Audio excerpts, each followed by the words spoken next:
Hoodoo plants, mamas, get your soul fed and your spirit read. This here ain't no trend. I possess the power from way back when folk was stripped from all of their kin, so they had to find the magic within. Ancestors together my herbs, I conjure at my altar. Voodoo plant mama, I manifest growth and I release trauma. Child, we just out here trying to water our plants and mind our business, you know? Everybody ain't from the deep south, man. Everybody can't have culture like us.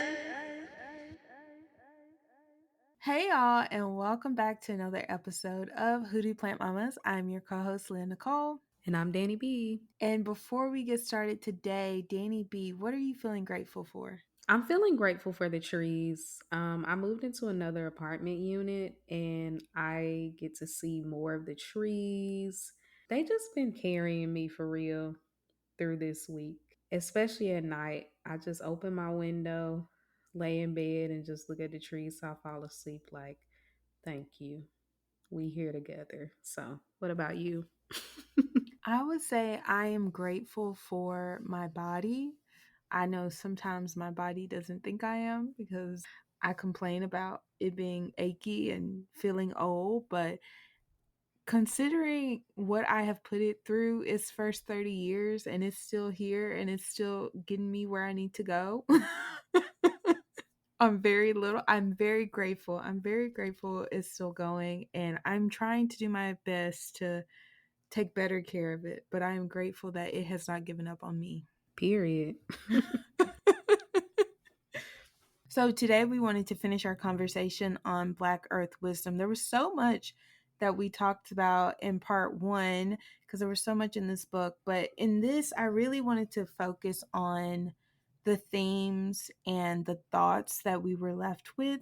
So when I was reading the book, I thought a lot about nature as exclusion. You kind of talked about this a little bit, Dani, in part one, about how the national parks pushed out indigenous people and excluded or segregated Black people. The Great Migration forced Black people out of the rural South and into urban, industrialized areas.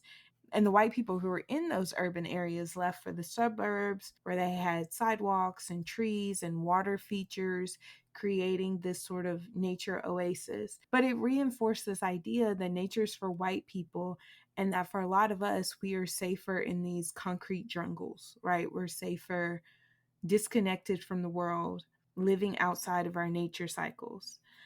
And so I'm thinking about the effects that that has on us. Like spiritually, we don't see the sunrise, we don't see the sunset, we don't feel the sun on our skin, we can't see the stars because of light pollution.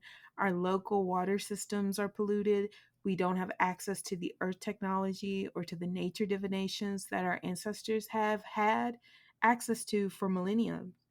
And that's aiding in this feeling of loneliness and depression and anxiety and disconnection. And in addition to that, I've been thinking a lot about how the global South and how people of color are scapegoated for centuries. I believe this book talked about as early as the 1700s. White folks have polluted areas with Black people or indigenous people in order to get the benefits of non renewable energy or sanitation or whatever they wanted the benefits of without having to deal with the punishments of those things. And that's why today folks of color deal with air pollution, like with Elon Musk's XAI in Memphis, water scarcity, like with Mark Zuckerberg's Meta data centers in Georgia, or Bill Gates' Microsoft Stargates campus in Texas. And it's also why places in the West, like the United States and Great Britain and Canada and several other countries, are responsible for most of the planet's pollution, but they'll ship their trash to Africa or to Asia for them to deal with. So that way they don't have to deal with the overconsumption or the greed or anything like that. They'll pollute someone else's waterways instead of dealing with their own problems. But then we go back to like white people in these green spaces cosplaying climate justice warriors when whiteness as a system is responsible for the climate destruction. And that's just that And that's why I've been struggling with, if you're going to use AI, if you're going to make that choice, I don't need all this flowery fake language around using it responsibly. You cannot use something responsibly that is inherently harmful to people. They strategically target the most powerless communities because they know it's going to be harder for these people to advocate for themselves. But they're not backing down. They're not backing down. People are tired. But it's like people don't understand how they use this propaganda around responsibly using AI. Technology is happening to us, so we have to get on board and figure out how to use it for the better good. This is how they get you to comply and feel better about the fact that this is a wretched, evil tool that is harming people, that is stealing water from communities. So it's just like there's a cost to this, like you said, Leah. It's almost like they think we'll just put it over there. We know this bad thing is happening. We'll just put it over there. It's almost like they think it's not going to catch up with them. There's like something about capitalists, especially the ones at the very top, filthy, dirty billionaires, because that's what they are. Because we all share this planet, and you think, oh, I'm going to throw it over there because I believe those people are worthless, or I believe that country ain't shit anyway. Like it's never going to get to your doorstep. And I think that's indicative of how a lot of Americans or people in the West in general feel. That's not my problem. That genocide over there is not my problem. That thing that's happening to women in this other country is not my problem. And it's like, okay. I think this has been my like frustration because, like you said, I think it is a very American notion to think that things happening elsewhere is not our problem. But like Israel bombing Palestine is our problem. Like we live on the same planet and their bombing is heating up our planet. Their bombing is not only destroying that local ecosystem, but it's destroying the entire globe. Like we are all at risk because this country wants to bomb another country and displace those people so that way they can claim ownership. Like it affects us too. And also this idea of like outrunning it, it just reminds me so much about all of the bad things that have happened to Mississippians by our government. And a lot of people will say, that's what you get for being in Mississippi, or that's Mississippi, that's not the rest of the state or the rest of the country. But it's like, Mississippi is a testing ground for what happens here. You don't have access to abortion because you said, oh, Mississippians don't deserve access to abortion. Like everything that you co signed for somebody else will happen to you eventually. They didn't care about what was happening to us in the South, and now they want to simultaneously blame the South for what's happening now, or say we need to throw away. You didn't care enough. You didn't care enough to build those bridges. You found safety. And they're still doing it. There's still people that's in places like California where they think they're safe. And it's like, no, sweetie, it's coming for you. And if anything, it's going to start up there because our current administration got far more animosity for you. He got far more animosity for the places that think they're safe havens. But you still can't get them to understand that because it's so easy to use somebody else as a scapegoat.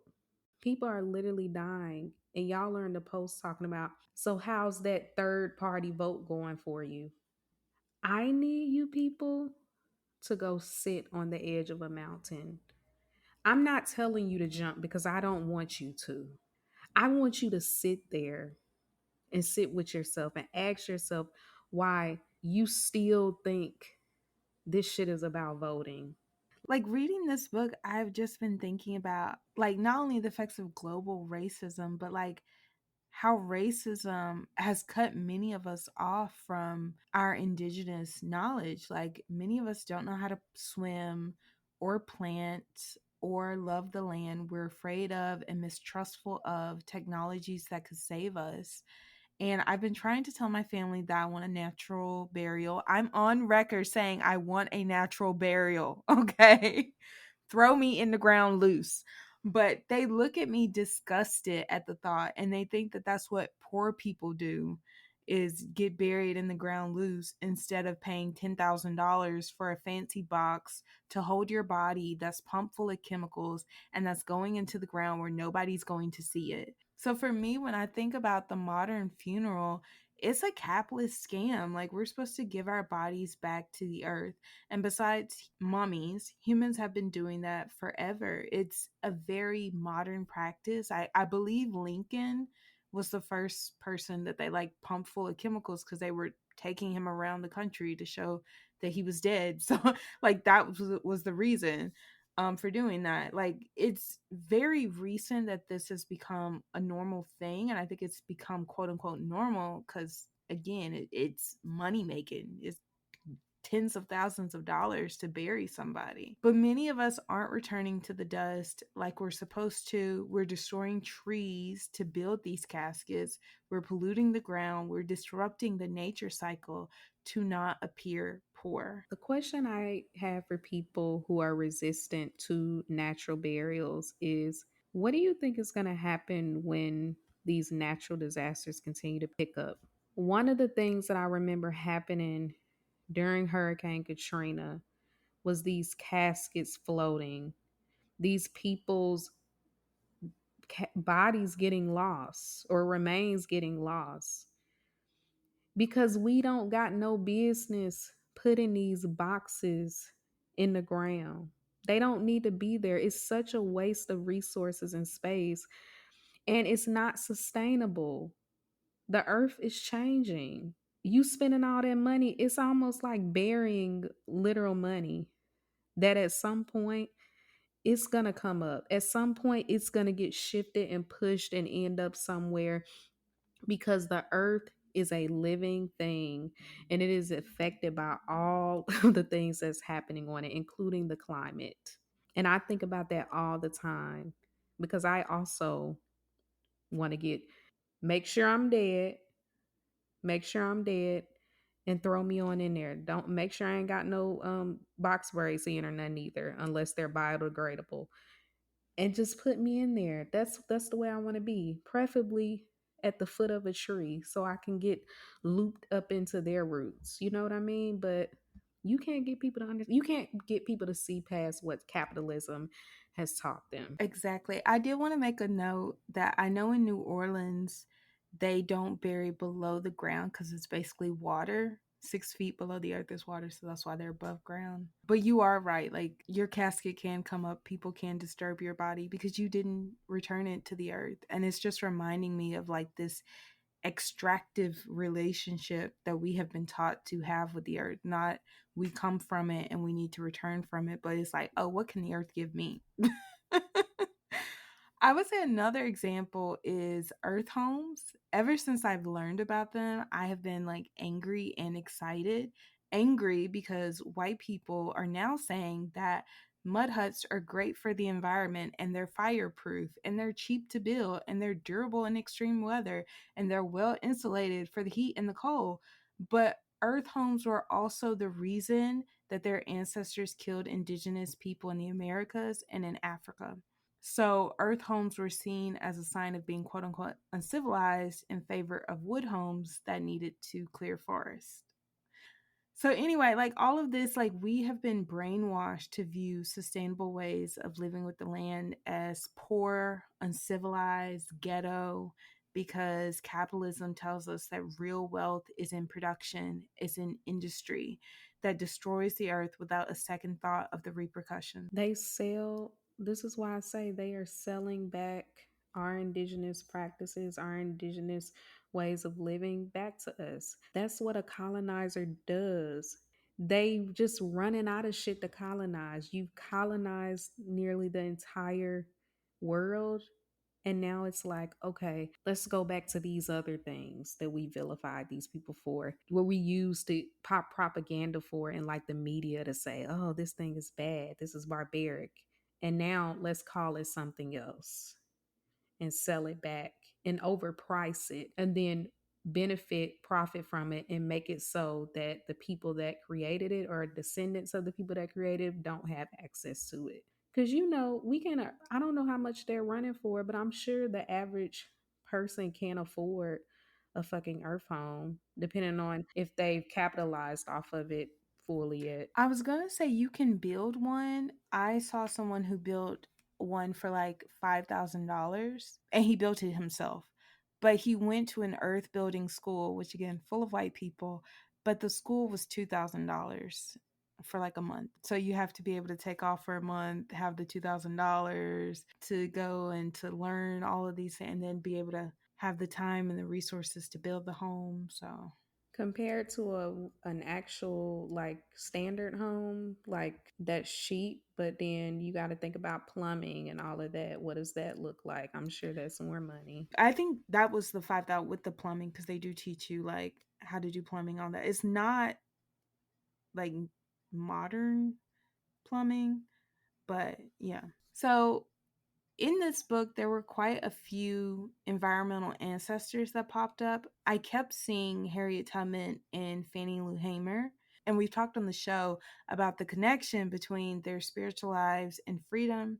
Harriet Tubman became disabled through a head injury after being beaten by an enslaver, and after that, she talks about God speaking directly through her and giving her the conviction needed to free over 70 enslaved people through 13 missions. But this book brought up how she would have had to have known the forests and the marshes and the swamps she was traveling through in order to traverse through them. She had to have deep, intimate environmental knowledge to do what she did. And Fannie Lou Hamer was famous for using the Bible to indict white supremacy, often saying faith without works is dead.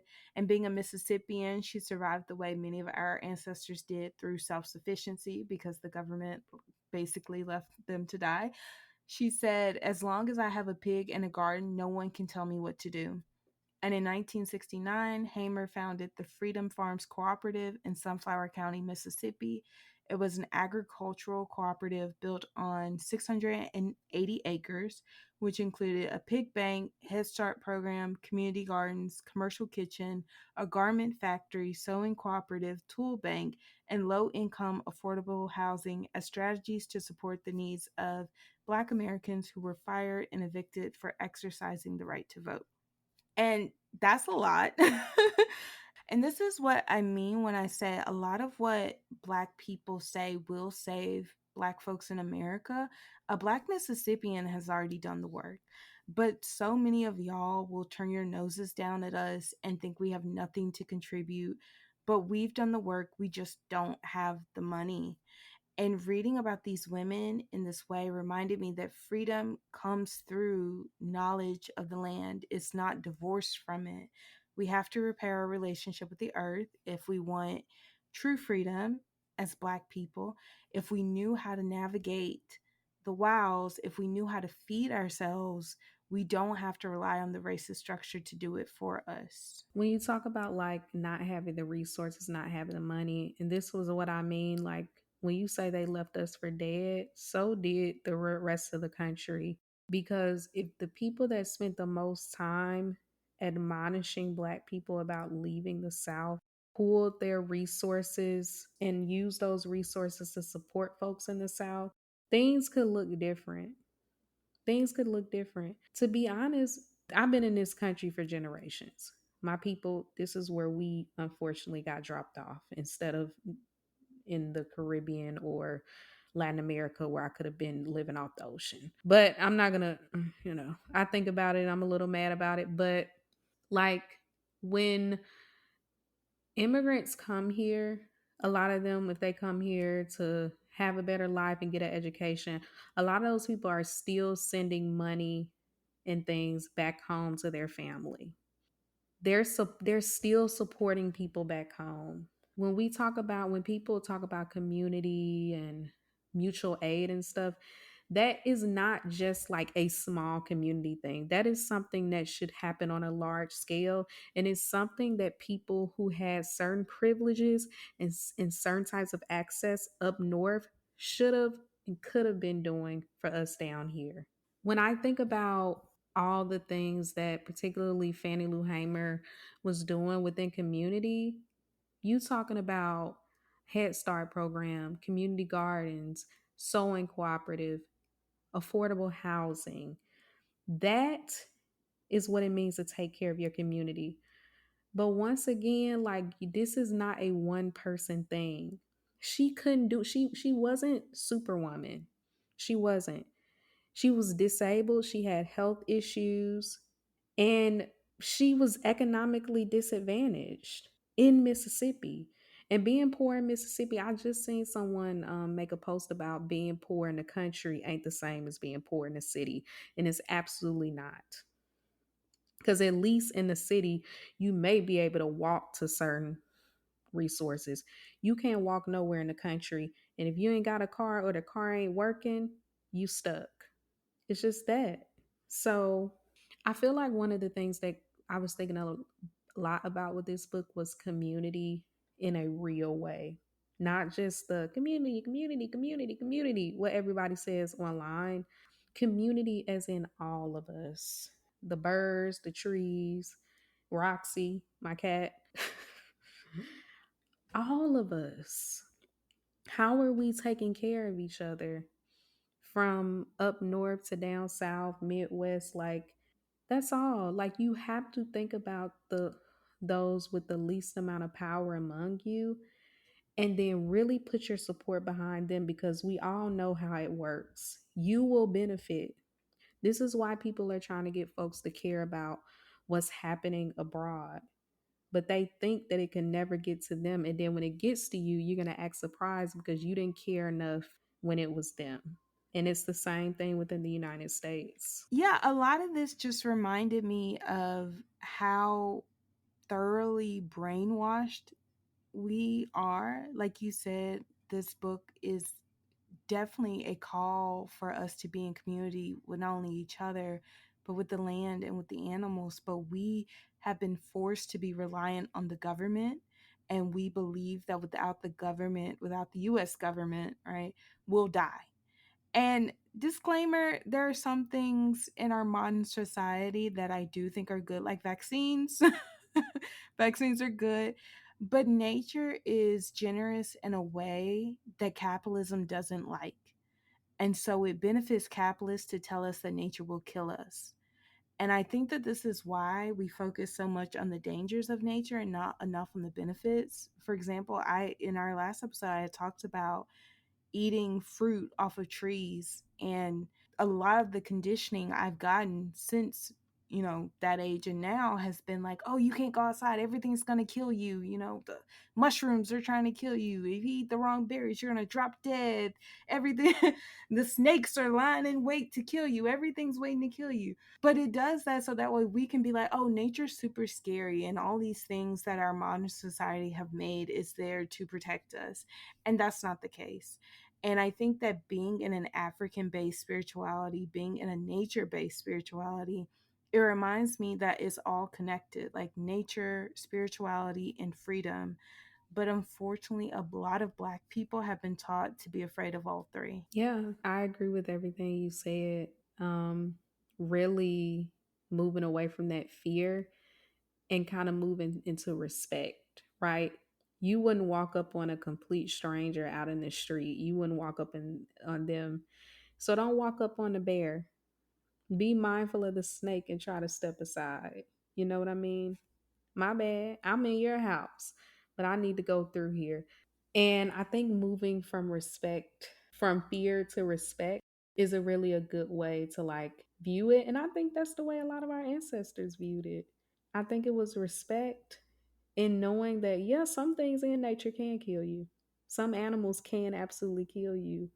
And you have to figure out, how do I move through this in a respectful way, staying alive, and also not feeling like, well, now I got to kill all of these animals. One of the things I've been doing a lot is I just been learning a lot about like other types of animals in nature. And the fact that a lot of animals that went extinct or got endangered, it was because humans decided they were bad and we're just like killing them and overdid it, because now there's this stigma. So now it increases the likelihood of them killing them. What does that sound like? So it's that fear also contributes to how people treat nature. The fact that people don't give a damn about cutting down a tree. Cutting down a tree. Now, are we meant to use some these resources within nature? Sure. But the like readiness of just chopping down trees to do all these developments and leave them empty, it's just incredibly violent. It's incredibly violent, and just like people are being displaced, trees are being displaced. It's affecting everybody. It's affecting all of us. So, sorry, I know turned that into a was a tree good hugger. tangent. That was a good tangent because it reminded me of something that I have to say ever since I learned about it. So, growing up in Mississippi, I have never seen a bear in Mississippi. Black bears used to be abundant in Mississippi. What happened was Teddy Roosevelt went to Mississippi. He saw this cute little baby black bear. They called it Teddy's bear. That's where we get the teddy bear from, right? And then after that, a lot of people went to Mississippi killing bears because they wanted to take a bear home. And so now, as a result, bears used to kill deer. And so now our deer population is out of control. We have to have deer season every single winter in order to kill the deer because there are more deer than there are people. And it all started because people wanted to own bears. And so they threw off our entire ecosystem, and we are still dealing with the effects of that. That's really wretched. Yeah, I wonder if they were taking the bears, killing them, and stuff. probably like taxidermy. I don't even want to think about it now. No, thank you for that history lesson. We need to know it at this. It's a, you need to know, so everybody gonna be uncomfortable now. Fun fact about Teddy Roosevelt, our conservation president. Anyway, do you want to take a break? Yeah, let's take a break after that.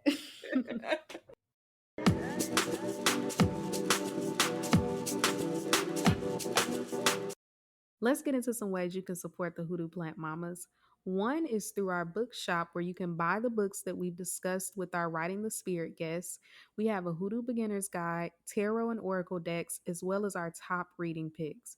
You can also buy Leah's books. Every purchase you make helps support our show. Check us out at bookshop.org/shop/Hoodoo Plant Mamas, or click the link in our show notes. Our Patreon is currently paused, but other ways you can support us include rating and reviewing this podcast on Spotify and Apple Podcasts. Follow us on Instagram at Hoodoo Plant Mamas. You can donate via Cash App, #, Hoodoo Plant Mamas, or our PayPal, hoodooplantmamas@gmail.com. Let's get back to the show.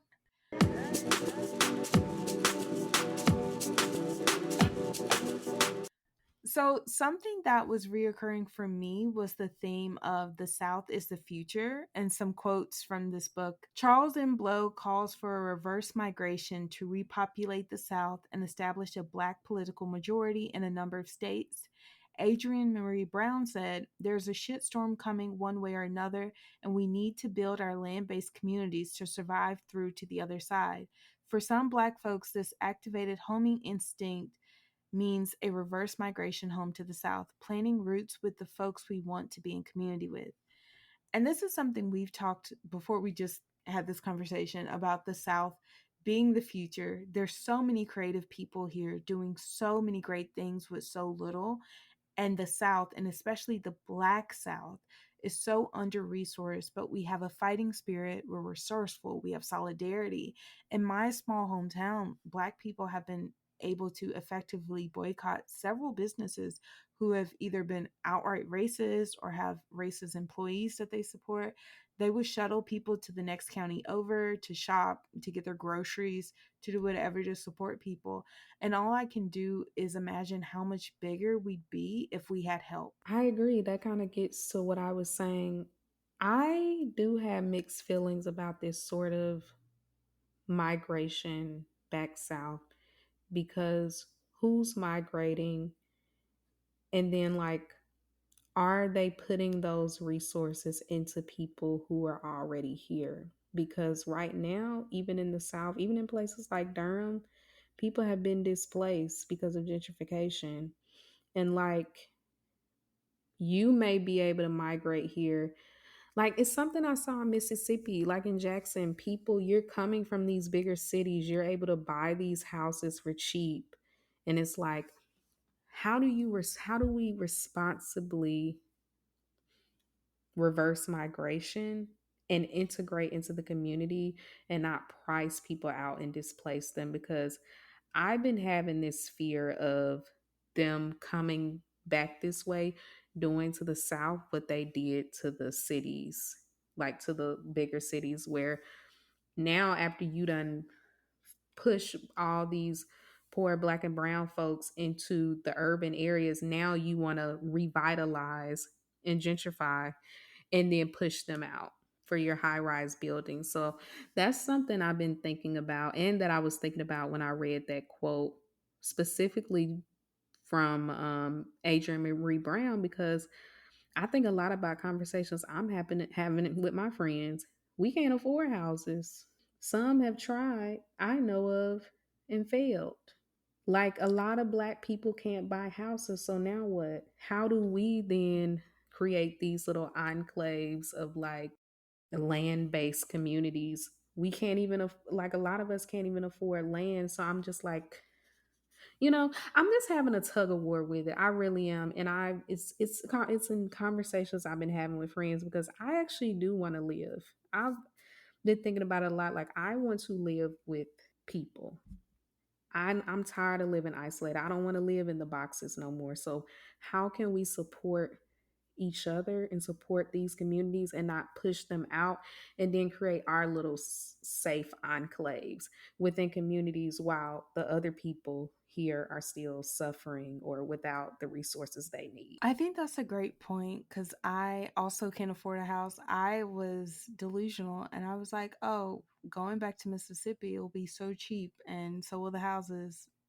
Not anymore. It was cheaper. The house that me and my ex husband rented in coastal Florida was cheaper than any of the houses that we've seen in Mississippi, in central Mississippi. And I'm like, how is this even possible? But yeah, each year it just gets worse and worse. At the same time, I am like, the South is a great place to be. I have been in the South for most of my life. I do still have mixed feelings about the South, like in terms of green futures, especially because it is beautiful, it's green, it's abundant. And the number one threat that we have to our environment is also the thing that we rely on for money, for jobs, right? Logging, which was how I was able to get through college. I had a scholarship that was funded through logging, fully paid off my college. So I got I got a degree with that.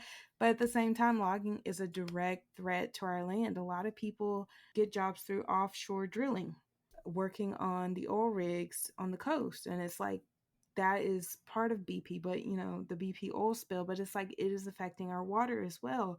So it's like on the one side, the things that make this a beautiful state, the things that make this a beautiful region of this country, we're also exploiting for money because that's all we have to give. And it's just like, I don't know. I don't know. I've really been struggling with that because I do think that there is a lot of potential in the South. Like something this book talked about was farm to table. And a lot of us have been able to eat in that ways. And I didn't realize that till I left because our grocery stores work with the local farmers. And so we have food that didn't have to travel very far to get to us. A lot of us can hunt and process our own meat and our own fish. Like we have fresh food pathways and it's affordable. Water, on the other hand, especially in Jackson, that's a bit trickier. But like we have a ton of green space. And so it's difficult because it's like, yeah, we have a lot of resources. At the same time, those resources are being exploited in order for us to survive. So it's, I don't know. No, that's a really good point. It's incredibly tricky. But I think it goes back into people not really want to invest in us. People want their own safety and they're not really concerned about the collective. I agree with the fact it is so beautiful and so green here. But yeah, it's complicated and people are just trying to survive. Yeah, I really am gonna continue to think through sort of what this sort of reverse migration could look like. As somebody who recently left Mississippi and now I'm in a place where I still don't really feel fully at home, which I think is connected to we need to be together. We need to be on some land in a house or a series of houses sharing the land. Cause I'm about ready to get me a trailer and go set it up in Gray's parking lot at the apartment she live in because I'm tired of this. Or figure it out. Cause I'm gonna buy me a trailer home. I And was I'm like, it's like serious my actually. dream. It's like my dream. I had a dream you didn't live that far from Gray. Just saying. Cause I'm ready. I know people have a lot to say about trailer homes and tornadoes and stuff. I'm just saying, yes, it's a concern, but I know a lot of people that's been staying in the same trailer for like decades and they have lived through them twisters and they're fine. They're still, they might have, one of them bad ones, they might have had to get some stuff remodeled, but I don't think remodeling a trailer is the same as having to do it for a house. Not even close. Child, we just got to redo these little uh whatever they call the little panels. That's it. A few of them panels blew off. We can get that tightened on up. And the little panel things at the bottom. If you live in the South, you know what I'm talking about. Them little metal things at the bottom of the trailer. And maybe it blew off the stairs too. We can buy some new stairs. You know what I mean? So I'm at this point. I'm like, one of y'all go ahead and get some land, and I'm gonna bring my trailer, me and Roxy, and we're gonna come on down there and get set up.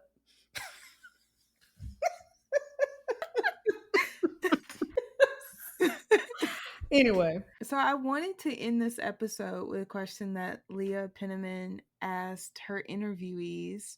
What is the earth saying to you at this time? the earth is literally telling me, girl, come outside. Come outside. Like, come closer and sit with me. And I don't think it's just a me thing. Like, I'm saying it in first person, but I actually think it's a collective call. Put the phones down. I'm sorry, I'm going to sound like yo Meemaw and your mama and auntie and them. Put the damn phones down. Put the guns down. Like, sit at a tree. Just sit. Sit by some water.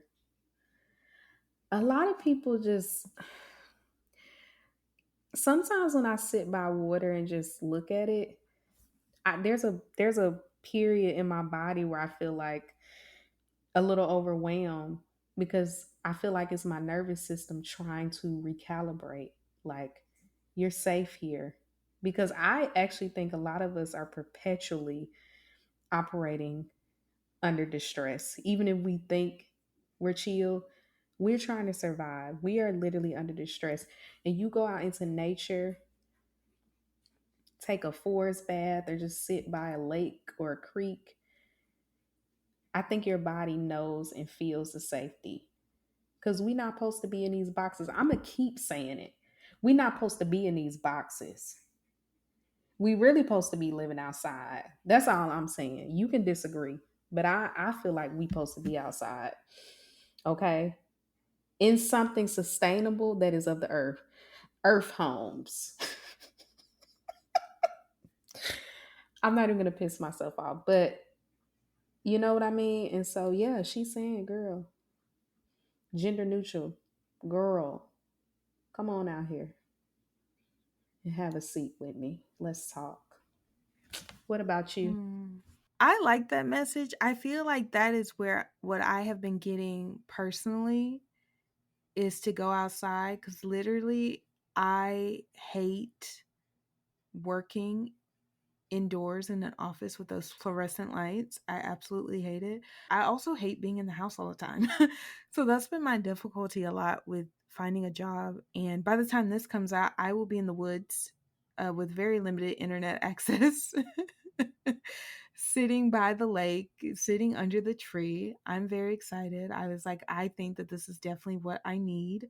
So, personally, I definitely feel that come outside, come sit in nature, that's going to be my job by the time this comes out. But what I feel kind of collectively is this need to take a breath because I do think that there's a sense of urgency, which is, I'm not gonna say it's not fake. Like, we do need to be urgent, but I do think a lot of it's like we have time.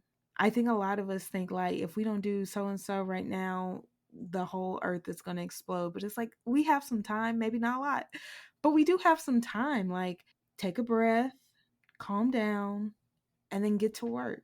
Like, we can make sure that humans have a future on this planet. I have solutions. I cannot share them on the podcast. I have solutions for quick ways to to benefit the planet. But we do have time. We do have solutions. There is work to do. But you can take a break. You can take a breath.